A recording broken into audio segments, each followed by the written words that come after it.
Nous avons commencé notre deuxième mois sur le chemin de Compostelle par une journée de repos à Saint-Martory pour laisser passer les orages. Le lendemain, nous avons repris notre progression sur la Via Garona, qui s'est avérée très humide et très boueuse.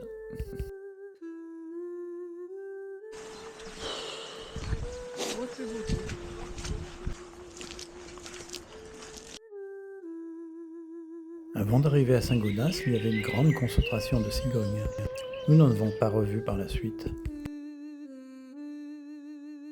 Voilà Saint-Gaudens et son usine.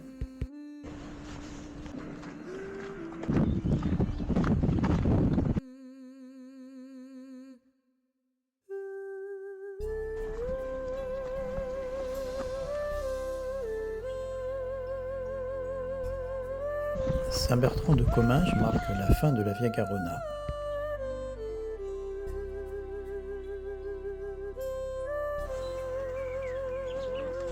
C'est un village très agréable. Nous y avons pris une journée de repos que nous avons utilisée pour aller randonner dans les environs.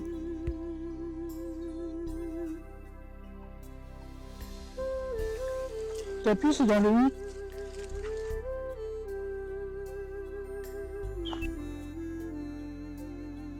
Saint-Bertrand-de-Comminges est situé sur le chemin du Piémont. Le lendemain, nous avons donc repris notre progression vers l'ouest, cette fois-ci sur le chemin du Piémont.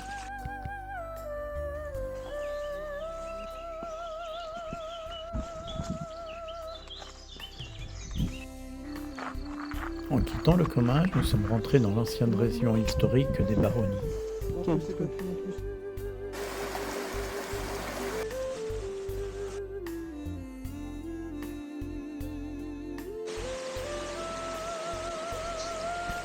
Après les Baronnies, c'est le Bigorre qui nous accueille et nous avons pris une journée de repos à Bagnères de Bigorre.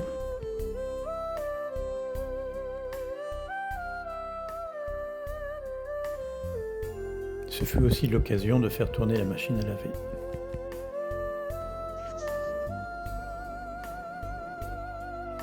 Petit regard en arrière en quittant Bagnères de Bigorre.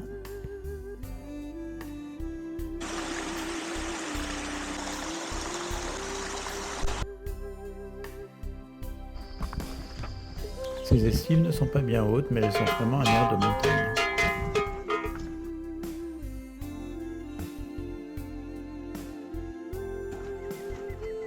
Nous allons vers le Bretagne.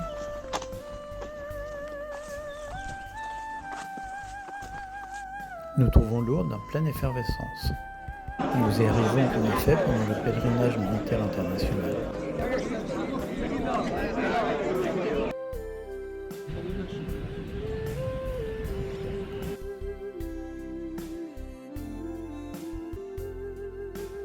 Après Lourdes, nous pénétrons dans le Béarn par un lieu qui fait les grands titres de l'actualité, Pétaram.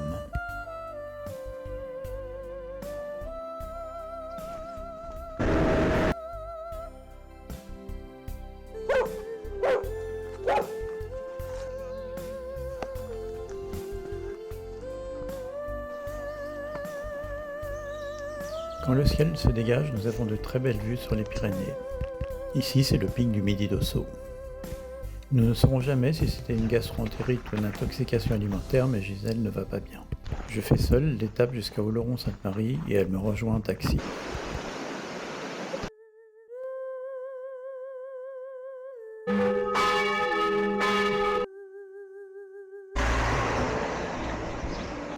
Le lendemain, nous repartons pour une étape un peu plus courte. L'étape suivante nous conduit au Pays Basque.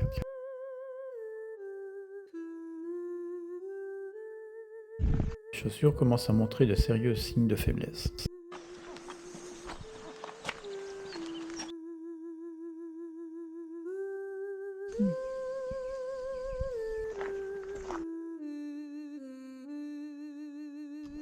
L'étape est belle, mais longue et un peu épuisante pour Gisèle. Nous nous arrêtons à Mauléon-Lichard. Gisèle dort pendant plus de 24 heures, puis elle va mieux et nous faisons le tour de la ville.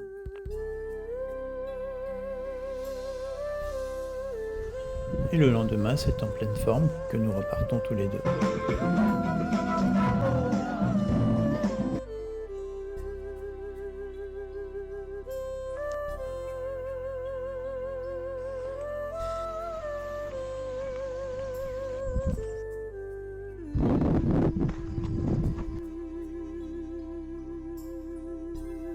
Après 2 belles étapes, nous arrivons à Saint-Jean-Pied-de-Port.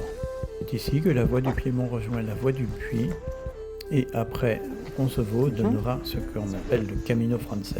Nous préférons continuer notre progression vers l'ouest pour rejoindre la mer, et nous alternons entre le GR10 et une voie balisée par les Amis de Compostelle qui s'appelle la voie de la Nive-Bidassoa.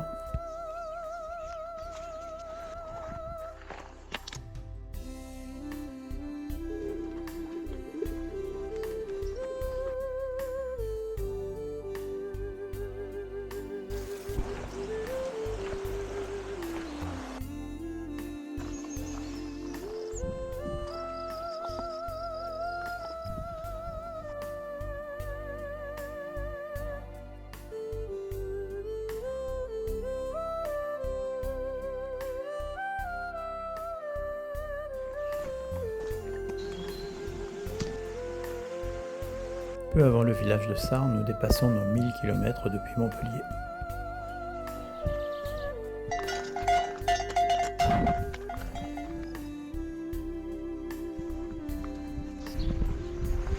Nous rejoignons la mer à Hendaye.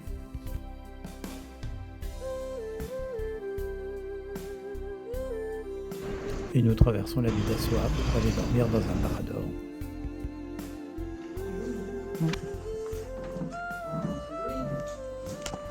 Le lendemain, nous rejoignons le Camino del Norte pour traverser un massif considéré comme le massif le plus occidental des Pyrénées.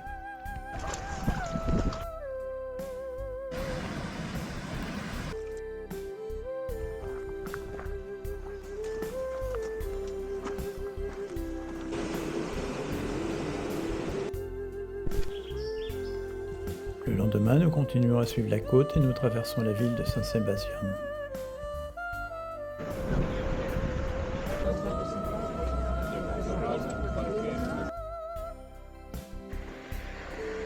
La météo étant mauvaise, nous prenons une journée de repos dans le village d'Irio.